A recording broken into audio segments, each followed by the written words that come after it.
অবকাঠামোগত যেই অবস্থা আছে সেটা দেখতে চেয়েছিলাম এবং যেই ব্যাপারগুলো এখানে উন্নয়নের প্রয়োজন আছে সে ব্যাপারে একটু নোট নিলাম। কি কি উন্নয়ন প্রয়োজন তা নোট করে নিয়েছেন ক্রীড়া উপদেষ্টা। বিসিবিতে নিজের প্রথম আগমনে কোথায় কোথায় উন্নতির প্রয়োজন তা টুকে নিয়েছেন এই উপদেষ্টা।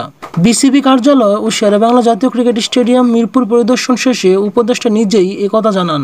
ক্রীড়া মন্ত্রণালয়ের প্রধান হিসেবে রুটিন মাফিক কাজের অংশ হিসেবে গত সোমবার মিরপুরে আসেন আসিফ মাহমুদ। বিসিবি সফর সম্পর্কে তিনি বলেন, নতুন দায়িত্ব পাওয়ার পর আমাদের ক্রীড়া মন্ত্রণালয়ের অধীনে যে সংস্থাগুলো আছে সবগুলোই ঘুরে দেখছি।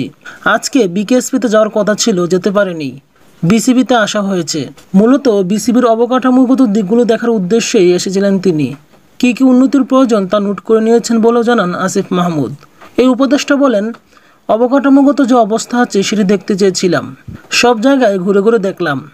নারী ক্রিকেট দলের সাথে কথা হলো, তারা সামনে টি-20 বিশ্বকাপ খেলতে যাচ্ছেন।